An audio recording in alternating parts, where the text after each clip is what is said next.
bahwa dia itu benar-benar adalah benar. Kalau kita lihat di Yeskiel pasal 14 ayat 14 dikatakan bahwa, saya ringkas, ada 3 orang yang disebut di dalam Alkitab itu, Nuh, Daniel, dan Ayub. Dikatakan bahwa Tuhan mengakui mereka sebagai apa? Sebagai orang benar. Itu kalau baca nanti di rumah di Yeskiel pasal 14 ayat 14.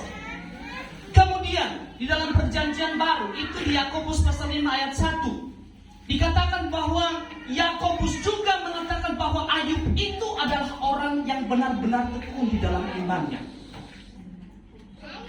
Dan saya singgung kembali bahwa Ayub 1 ayat 1 dikatakan bahwa Ayub itu pada masanya hanya seorang diri yang saling menyukai. Artinya kalau di dalam firman Tuhan saja itu sudah dijelaskan, disampaikan, sudah ditetapkan oleh Tuhan agar kehidupan Ayub itu dikatakan sebagai orang benar, maka saat ini kita harus sepakat bahwa Ayub itu orang benar. Yang menjadi pertanyaannya adalah, kenapa Allah yang baik yang kita tadi sepakat itu bahwa Allah baik, namun Ayub itu orang benar, kenapa menderita? Itu yang menjadi pertanyaan saat ini. Seharusnya dong kalau orang benar itu artinya itu orang yang dikasihi Tuhan. Benar enggak? Artinya muluslah hidupnya. Bolehlah menangis sedikit, tapi jangan sampai jatuh seperti Ayub ini. Kalau mungkin kita kembali ke belakang, pasal 1, pasal 2, itu bercerita tentang apa? Sebentar itu anaknya sudah hilang, sebentar kambing dombanya sudah hilang, sebentar itu sudah ditinggalkan oleh sahabatnya, dan bahkan istrinya ditinggalkan.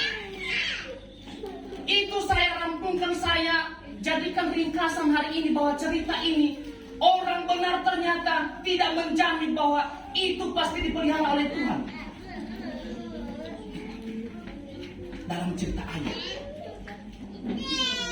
sebelum ini, tapi ternyata endingnya bahwa dikatakan bahwa ternyata orang benar itu memang itu sengaja Tuhan lakukan hal-hal yang menurut manusia tidak masuk akal, karena pertolongan Allah bagi orang benar itu tidak masuk akal. Itu yang nantinya dirasakan oleh Ayub dalam kehidupannya. Bapak Ibu yang terkasih, yang tadinya kita menganggap bahwa Ayub adalah seorang yang benar, dan yang jadi pertanyaannya, kalau Tuhan baik, mengapa orang benar menderita? Itu yang menjadi tema kita hari ini. Kalau Tuhan baik, mengapa kemudian orang yang benar itu menderita? Yang pertama, jika Tuhan baik, mengapa orang benar menderita? Yang pertama, supaya mengetahui rencananya. Di ayat yang kedua dikatakan bahwa aku tahu bahwa engkau sanggup melakukan segala sesuatu dan tidak ada rencanamu yang gagal.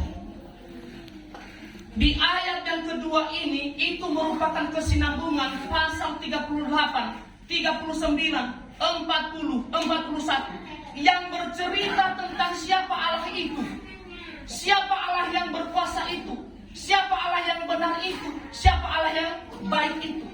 Ternyata Dia yang akan melaksanakan seluruh rencana-rencana di bumi ini. Kemudian Dia yang menciptakan seluruh isi bumi ini. Dia yang berkuasa, dikatakan di pasal 38 sampai 41. Dengan cerita, dengan sebuah pertanyaan-pertanyaan dari Tuhan. Kamu tahu, engkau tahu siapa aku, Ayub? Maka Ayub menjawab hal-hal yang menjadi pertanyaan Tuhan kepada Ayub sendiri. Dan bahkan bagaimana cara Tuhan memperkenalkan dirinya kepada Ayub. Jawaban yang kedua di ayat 2 itu bukan jawaban Ayub. Apa yang dikatakan bahwa aku tahu Tuhan, engkau apa? Engkau sanggup melakukan segala sesuatu dan tidak ada rencanamu yang gagal. Sebenarnya Ayub ini sedang menderita loh.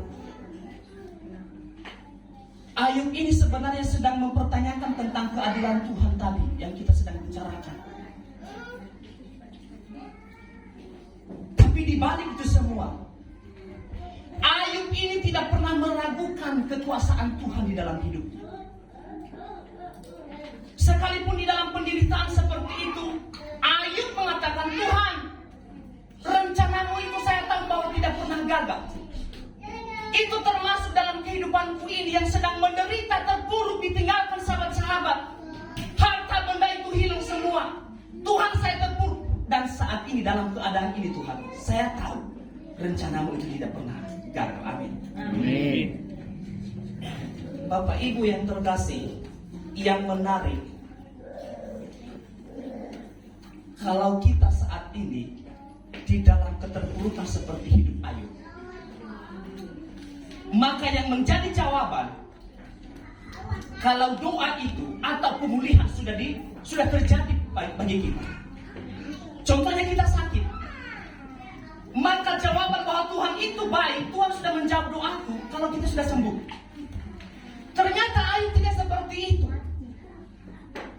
Jawaban dari Tuhan ternyata dia sudah tahu sebelum Allah memulihkan kehidupannya. Ini jawaban dong. Sedangkan pemulihan Ayub itu ada di ayat yang ke-10 sampai ayat yang ke-17. Artinya sebelum pemulihan dari Tuhan, hidup Ayub ini sedang sekarat, menderita, ditinggalkan sahabat-sahabatnya, istri mengutuk.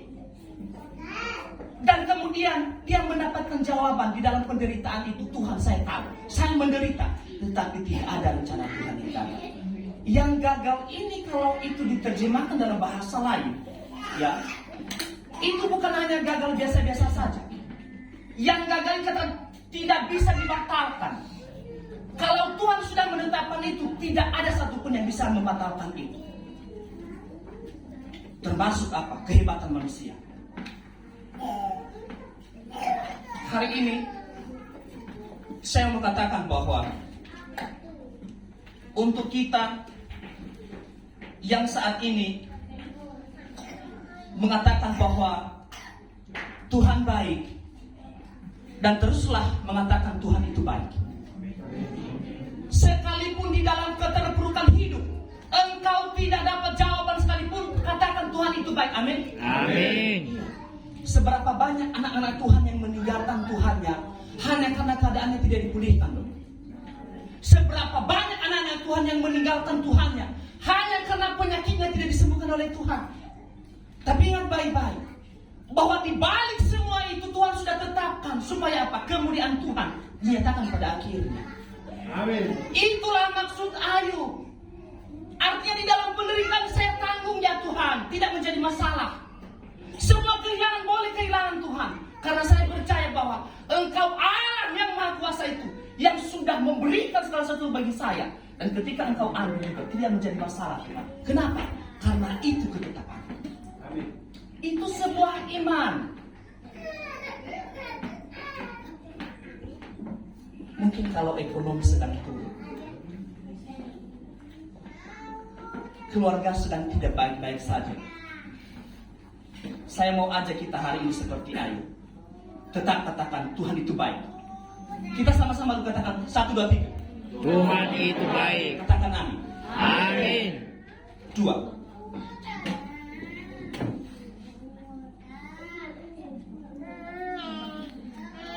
Tuhan itu baik. Mengapa orang benar itu menderita? Jawaban yang kedua adalah supaya mengetahui hikmatnya. Di ayat yang ketiga dikatakan seperti ini. Firman-Mu siapakah dia yang menyelubungi keputusan tanpa pengetahuan? Itulah sebabnya tanpa pengertian aku telah bercerita tentang hal-hal yang sangat ajaib bagiku dan yang tidak ku ketahui. Ayat 3 ini itu ringkasan di dalam rentetan kehidupan Ayub, mulai dari pasal 1, 2, 3 sampai di pasal 41. Apa itu? Hidup Ayub ini, dia adalah seorang yang mengenal Allah loh. Dia itu begitu dekat dengan Allah. Standar orang bisa mengenal Allah itu kesalehannya. Dikatakan pasal 1 itu dikatakan setiap hari dia mengorbankan itu buat anak-anaknya. Mana tahu anak-anaknya dalam satu hari sudah berbuat dosa. Itu standar kesalehan loh. Artinya dia tidak pernah membiarkan dosa itu mengikat kepribadian dan keluarganya. Itu tanda kesalehan Ayub. Artinya kalau saya simpulkan bahwa Ayub ini bukan kaleng-kaleng. Bukan kaleng-kaleng. Ini master. Orang yang sudah memelihara hubungan dengan Tuhan, pengenalan akan Tuhan itu sudah lumayan baik. Karena ternyata ada kesimpulan nanti di sini. Dia benar-benar mengalami itu dalam pribadinya, tapi dia mengatakan bahwa, hei Tuhan, ternyata semua yang sudah saya kenal itu, ternyata itu saya pikir saya sudah mengenal lebih. Ternyata itu sudah memuncak. Ternyata tidak, Tuhan. Ternyata itu hanya sedikit dan apa yang sudah saya kenal. Makanya di ayat yang ketiga, bagian B dikatakan bahwa itulah sebabnya tanpa pengertian aku telah bercerita tentang hal-hal yang ajaib bagiku dan yang tidak aku ketahui. Dikatakan ayat, Tuhan saya sudah mengenal engkau, tetapi ketika itu ada, itu hanya dalam pengertianku sendiri. Pengenalan Tuhan itu, Ayub tidak dijadikan sebagai kesombongan. Tidak. Malahan Ayub merendahkan diri Tuhan.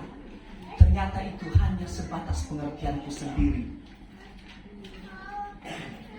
Kalau itu hanya sebatas pengertian sendiri, itu bukan standar Allah untuk kita bisa mengenal Allah lebih. Bapak Ibu yang terkasih, biasanya di mana saja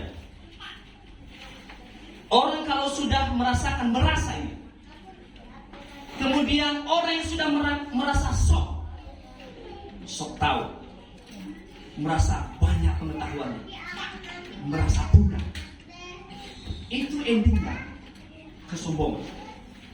Itu kesombongan.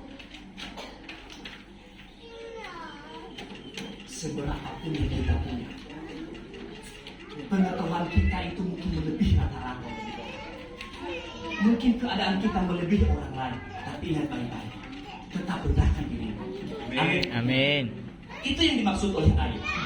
Bapak Ibu, Ayub ternyata sedang memberikan pelajaran bagi kita bahwa engkau mengenal Tuhanmu. Kadang-kadang di zaman ini ada orang-orang yang sok-sok rohani,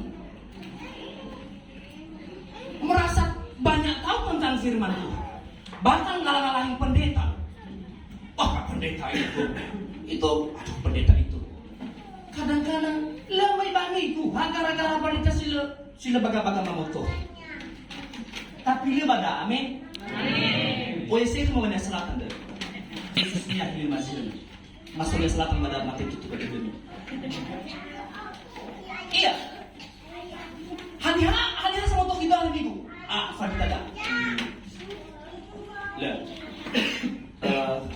Nalaman dia sekali cuti rohani. Ternyata sogi cuti rohani. Ya, kadang-kadang kalau sekali defi banyak cuti. Kemudian Bapak Ibu, ciri-ciri kesombongan itu ada 3 hal yang saya tulis di sini.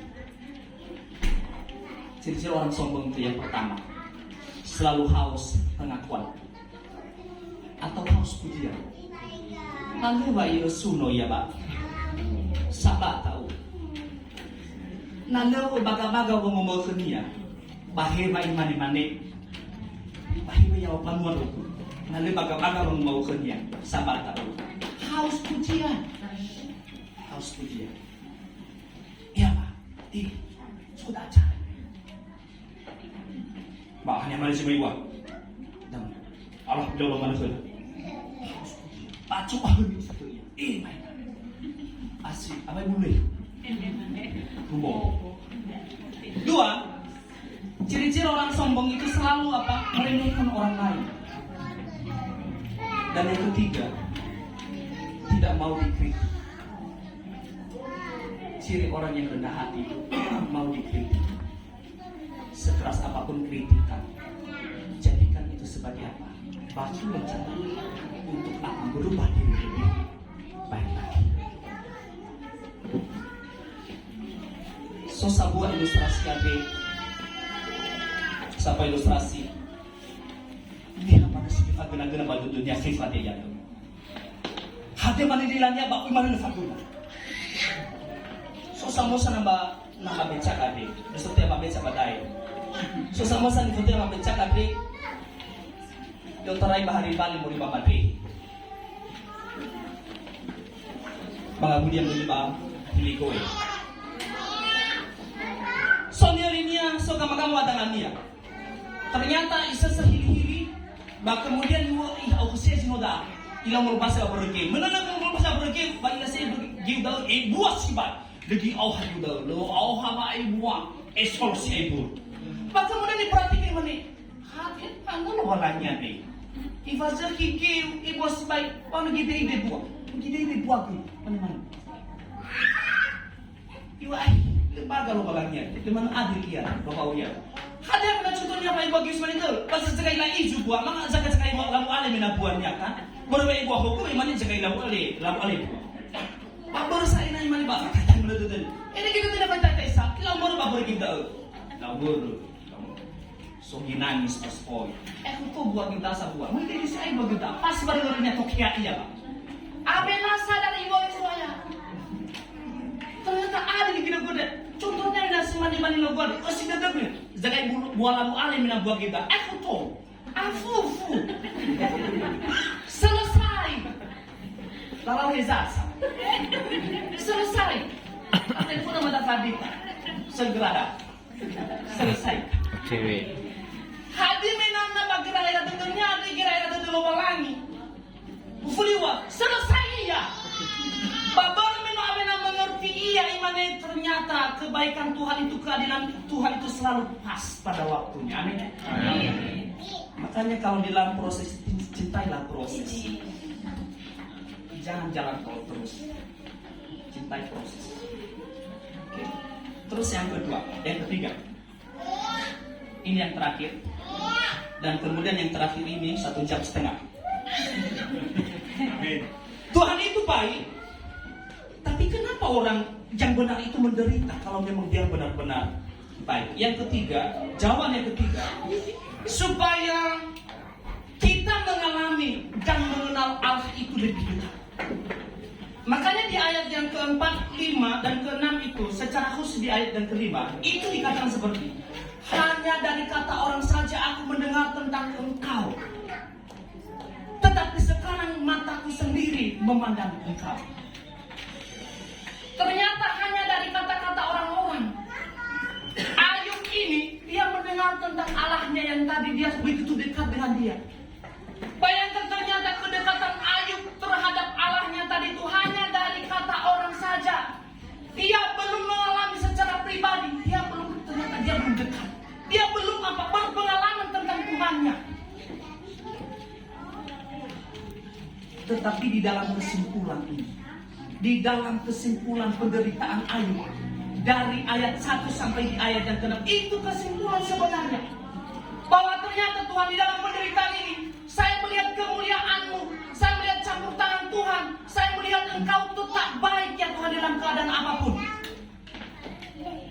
Makanya dikatakan bahwa Tuhan hanya dari kata orang loh, saya bisa beriman dengan Engkau, tetapi saat ini saya mengalami. Saya mengatakan untuk kita semua, tidak terkecuali saat ini, iman itu jangan pada kata orang. Iman yang kita pegang saat ini, hei Bapak Ibu ingat baik-baik, jangan karena kata orang. Tapi iman itu harus apa? Dialami. Melalui apa? Pengalaman hidup terhadap Tuhan. Sakit pahitnya itu terhadap Tuhan, alami itu. Itu iman. Jangan lari dari kenyataan seperti Ayub. Kalau Ayub ini lari dari kenyataan, maka dia tidak bisa pernah mengatakan Tuhan. Dan kata orang ini, saya beriman, tidak bisa saya mengalami. Cintai proses itu, apapun keadaan, jalani dengan tekun, katakan bahwa Tuhan itu tetap baik. Amin. Amin.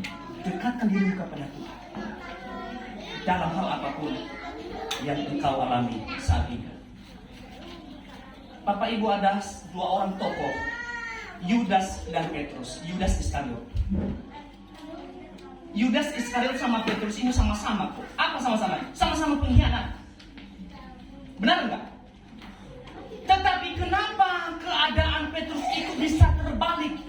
menjadi pengikut yang begitu benar-benar menjadi pengikut Kristus sampai apa? Dia disalib terbalik. Kenapa? Kenapa bisa perubahan hidup seperti itu?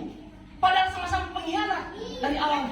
Kenapa? Karena dia pada akhirnya sudah mengalami kedekatan dengan Tuhan.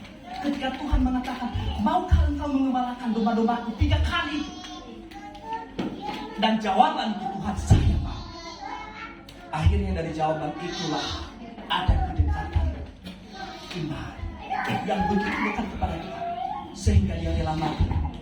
Dan kemudian pada akhir hidupnya, ketika dia dijatuhi hukuman, Petrus mengatakan, salibkan aku, tetapi jangan salibkan aku seperti Tuhanku, salibkan aku jadi salib terbalik.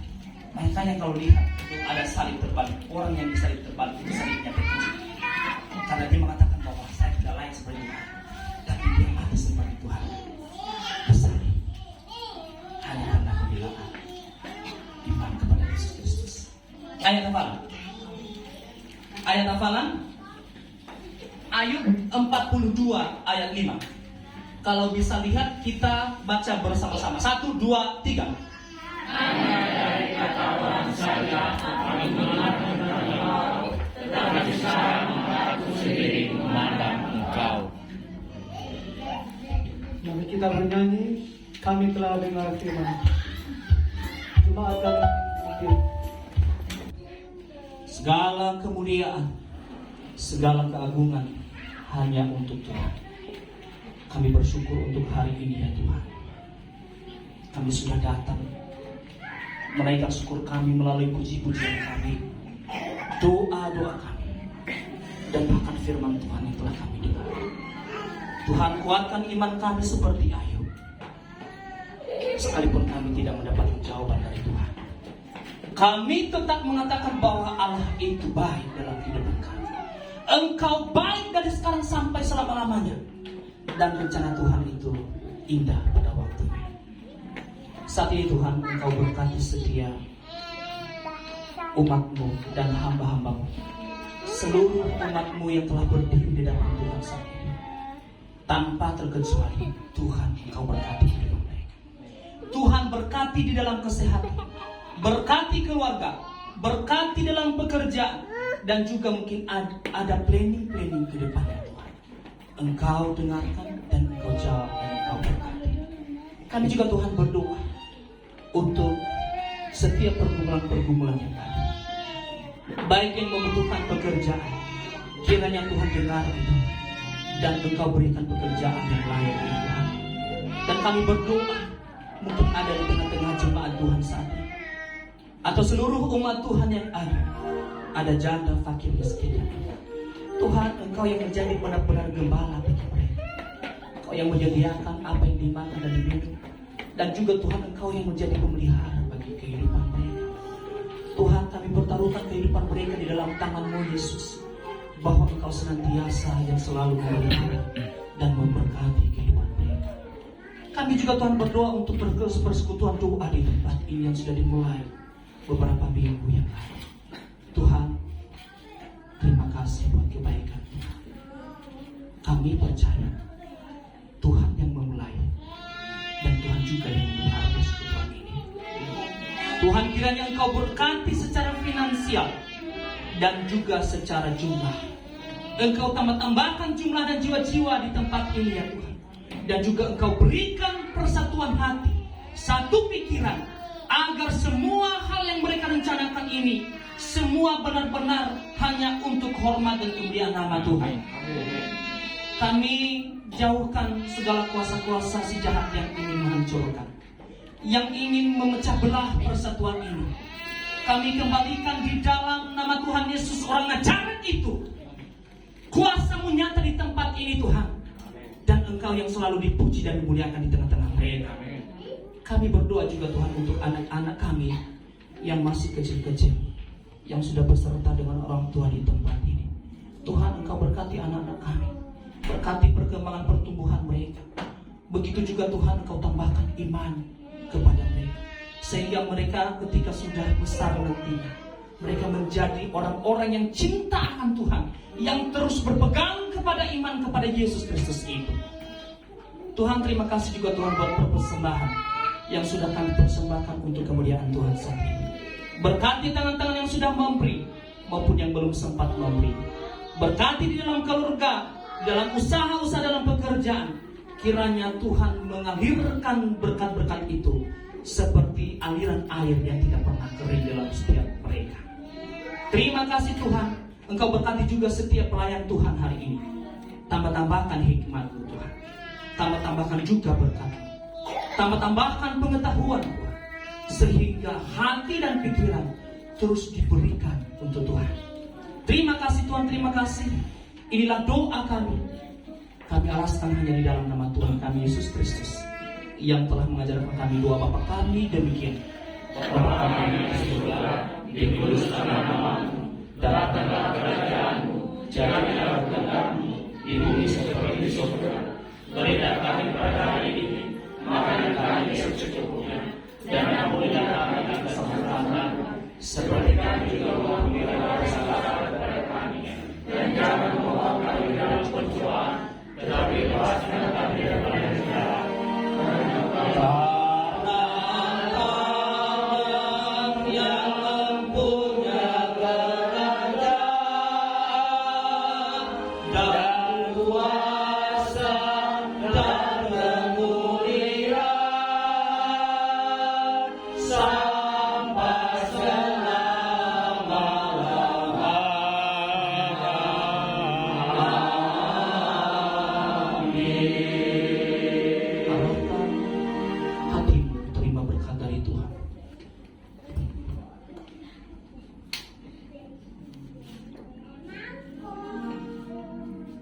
Tuhan memberkati engkau dan melindungi engkau.